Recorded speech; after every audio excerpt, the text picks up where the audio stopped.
This is the concierge, sir.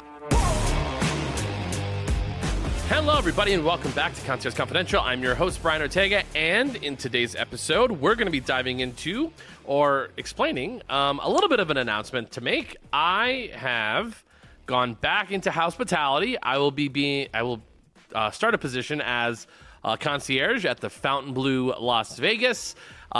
This recently happened. I was really kind of in between trying to figure out to go into, media, which still really interested in, or going back into hospitality for the time being. And I went ahead and decided to go back into hospitality as a concierge. I really love, doing the podcast, obviously, and it's helped keeping me sharp, which is good.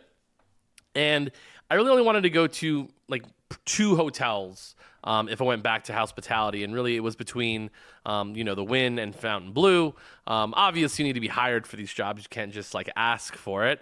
But if I did, those are the places that I really wanted to go to, just because I knew I wanted to go to higher end properties, because dealing with higher end guests is a very different experience than dealing with high volume places like MGM Grand, which doesn't even have a desk anymore. So it is very interesting, but hopefully you guys find it fun listening to me do this, and also share a little bit as we go through it. So today I'm actually going to kind of walk through the process of what it's like to apply for a hotel on the Strip, and then also kind of the process of onboarding. I won't tell you any specifics of what goes on inside, but kind of like the beats that you kind of have to know, and kind of what experience you have to have going into a hotel on the Las Vegas Strip. Like, is it that hard? So we'll be diving into that coming up next.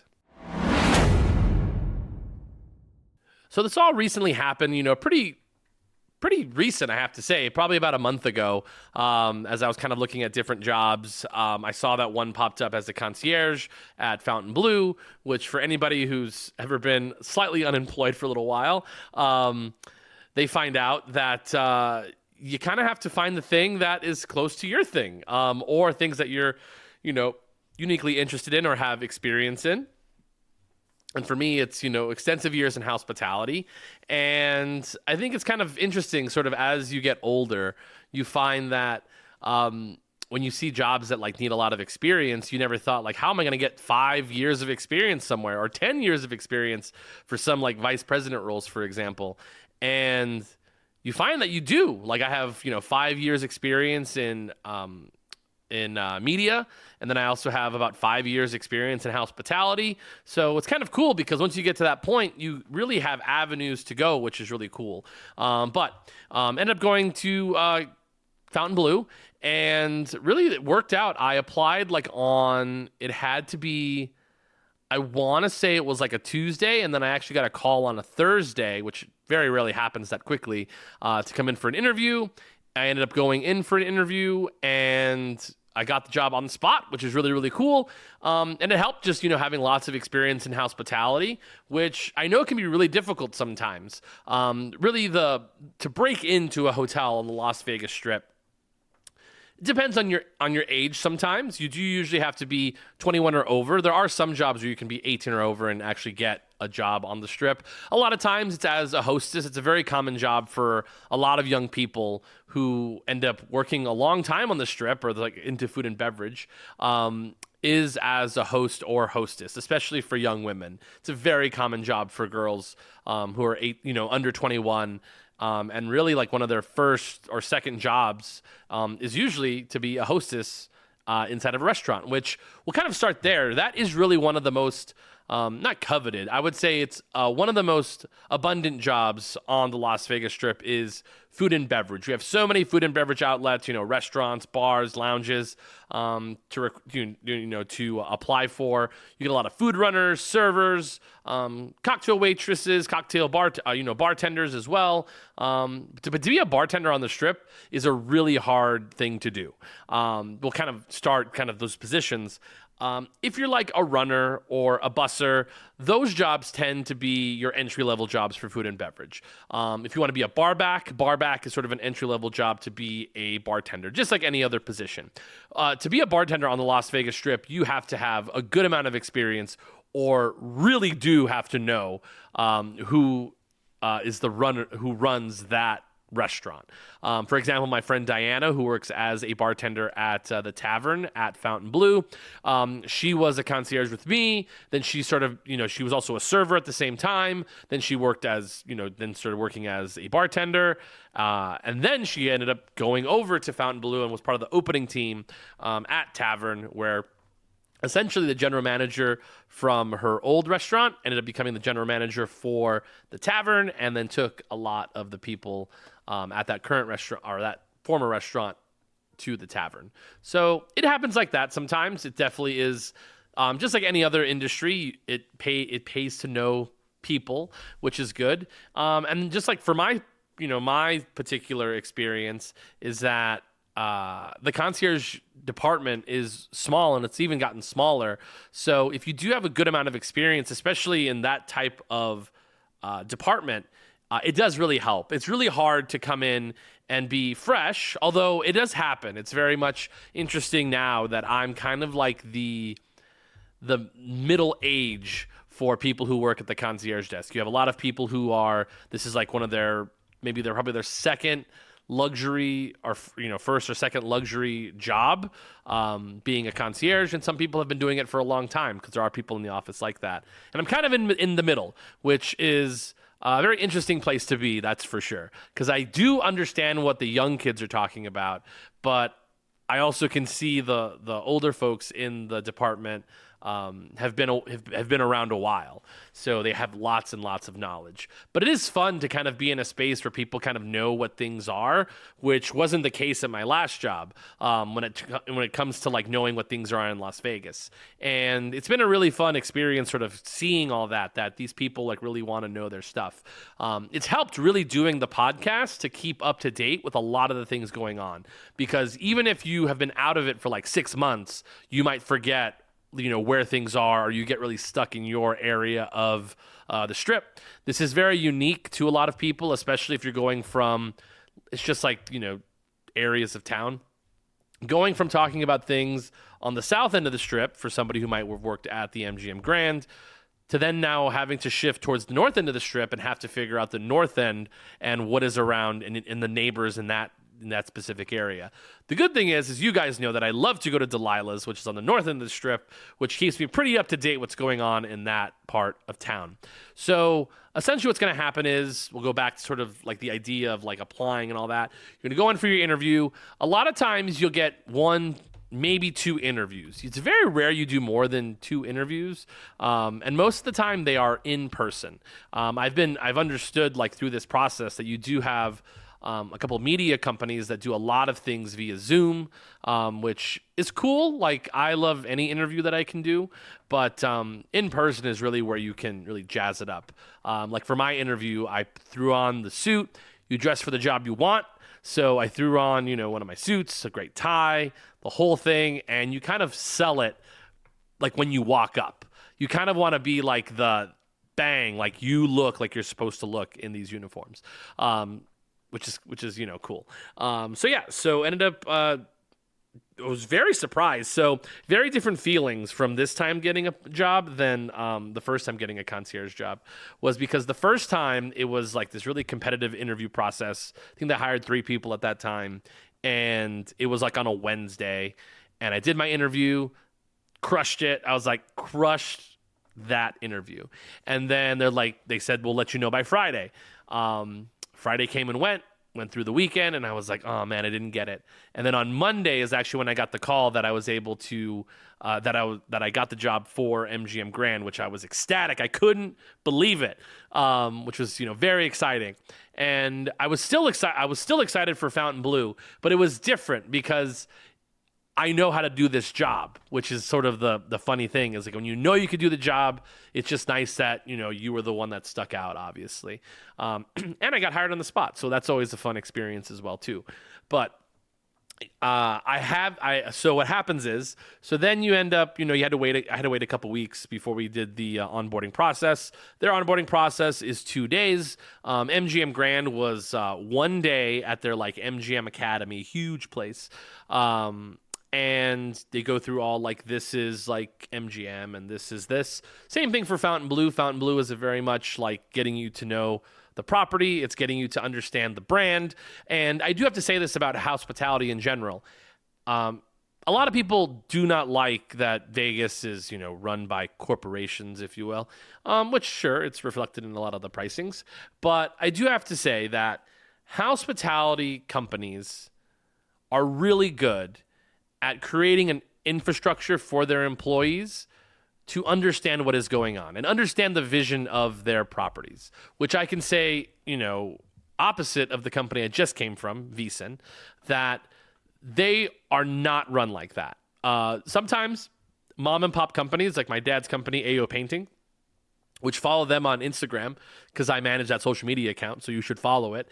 But yeah, AO Painting Inc. on Instagram, go follow it. I'd really appreciate it. We'll follow you back. They do awesome coatings, so make sure you go do that as well. But like places like that are run, as a family business, they are 100% a reflection of the people running them, regardless of how many employees they have. And again, I might be, biased because he's my dad, but I think my dad is an amazing boss. And they've had a business for over 40 or 50 years in Southern Arizona. So they must be doing something right. It's something that's very specific, obviously, but there's lots of people that can do that. And have, tried and failed.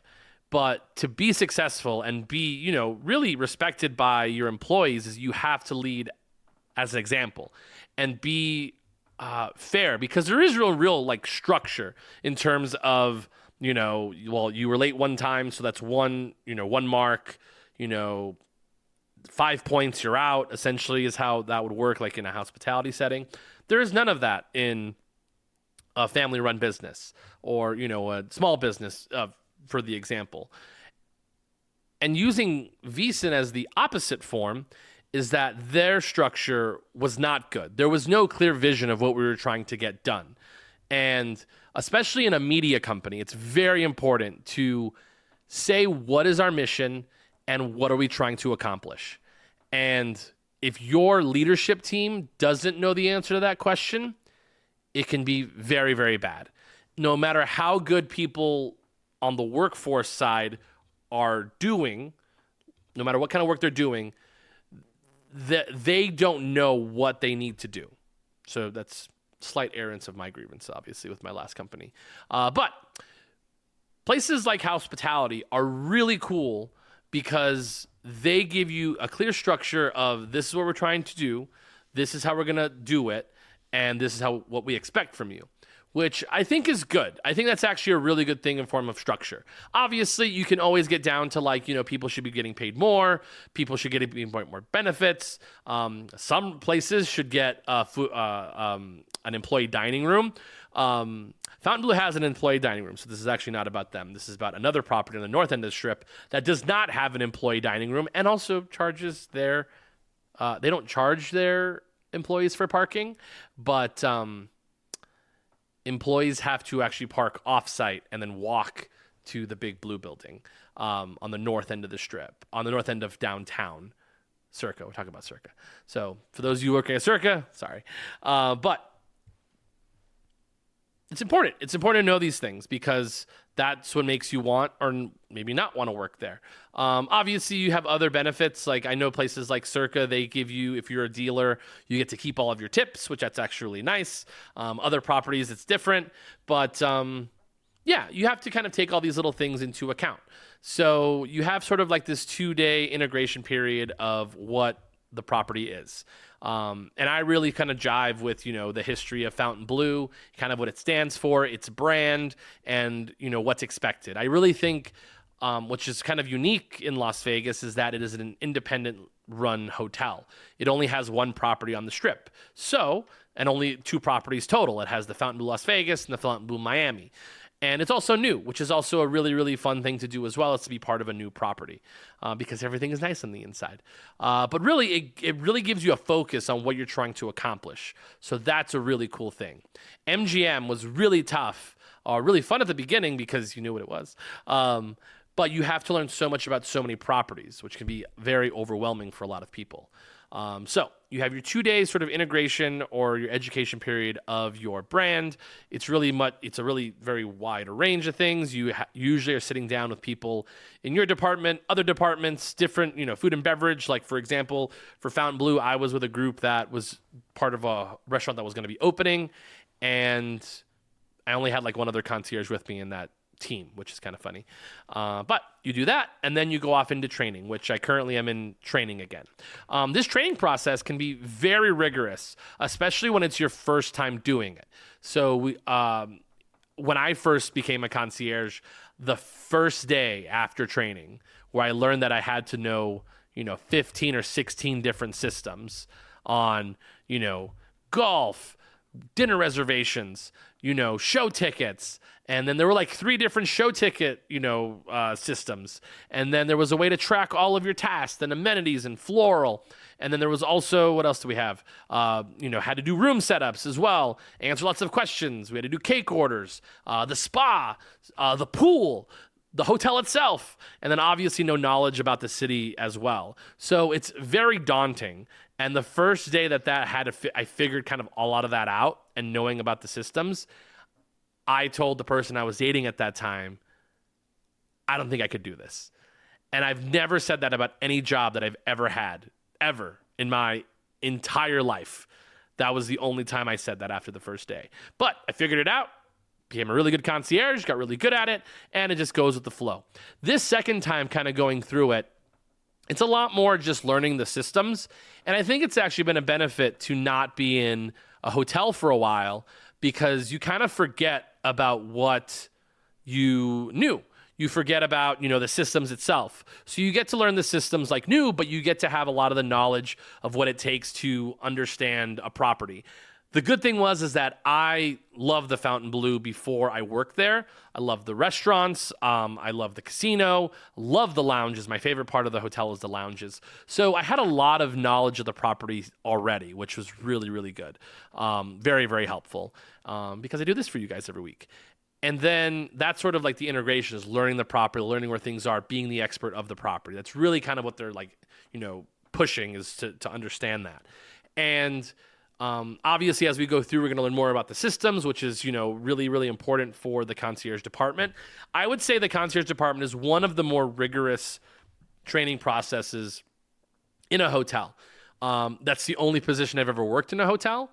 I would say that the front desk can be pretty rigorous, because you have to know all the room types. You have to be able to explain it. There's lots of codes as well. You also have to know like kind of how to request amenities, which essentially comes to us, and then we kind of have to work it out. How to do room changes. So I would say the front desk is rigorous in its own way about really knowing everything about your hotel and hotel reservation system, which can be, quite daunting.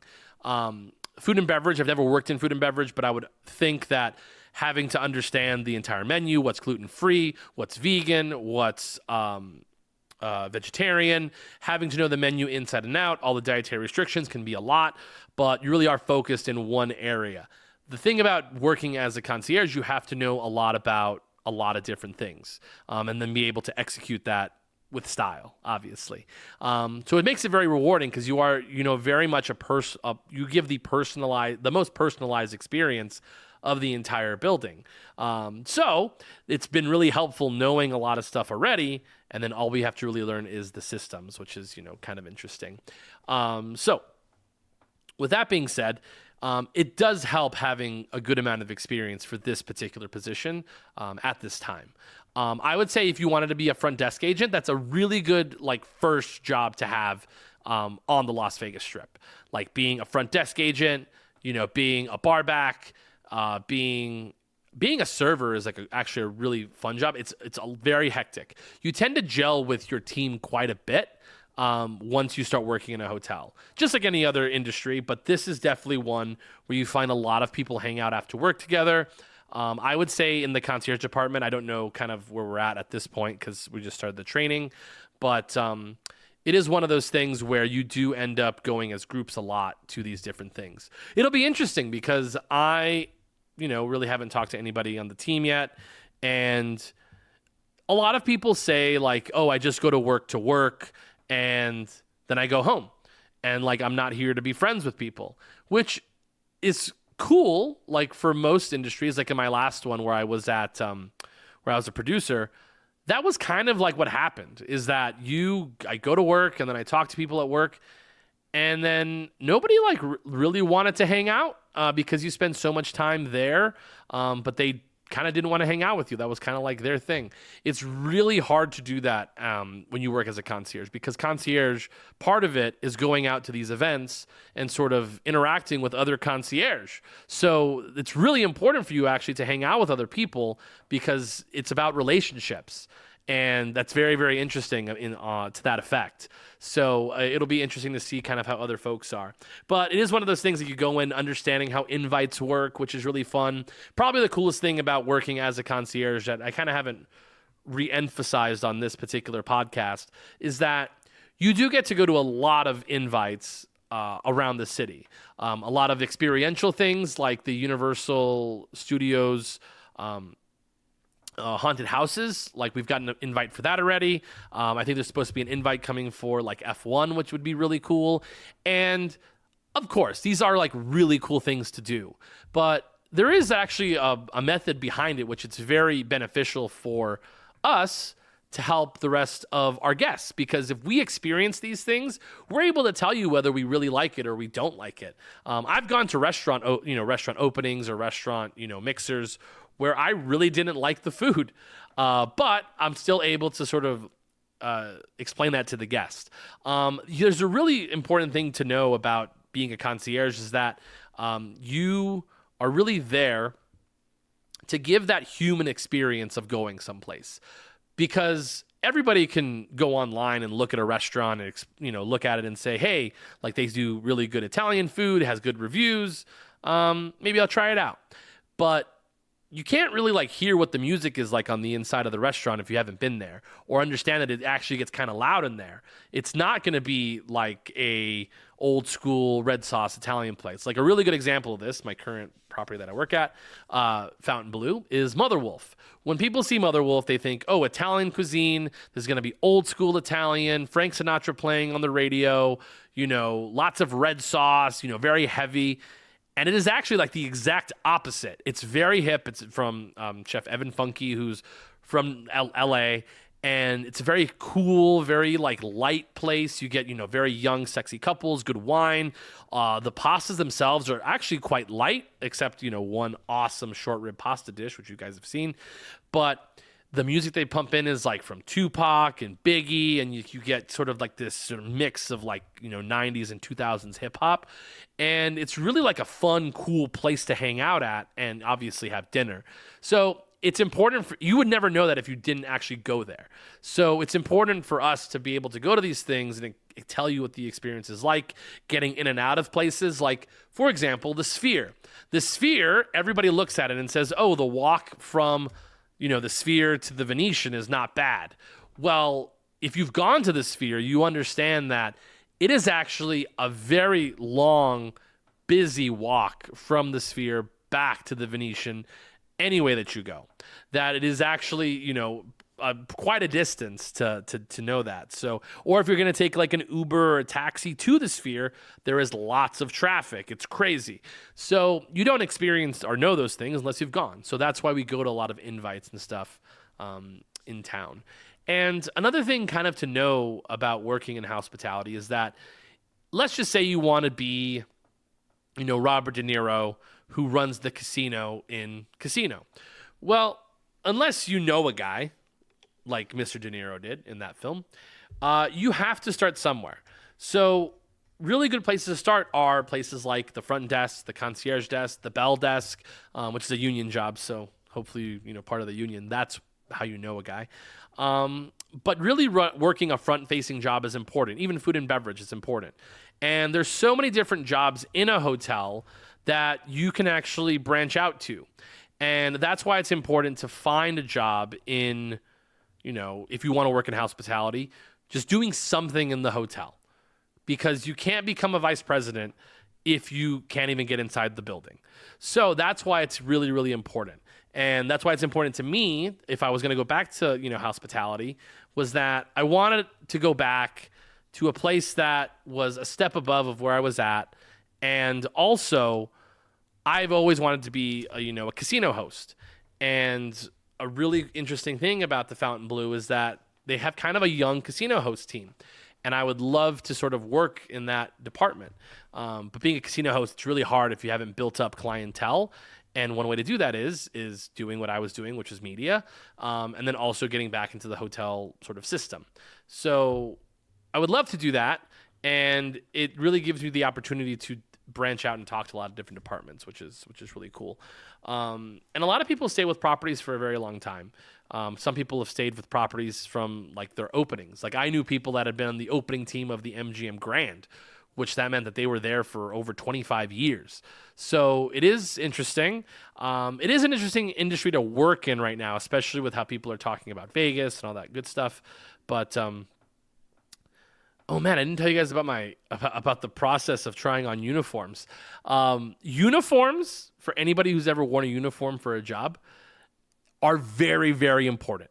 They're like, it's ridiculous how important they are. Like a lot of people who are like, it doesn't matter, like they're just uniforms, like whatever. You are wearing this the entire day, and you really want to look good in your uniform. And some people who have the figure look great in anything that they want. The cool thing I have to say about Fontainebleau is that they are new, so their uniforms are top notch. They're really, really fun uniforms. And I saw them before, working there, that I knew what they looked like.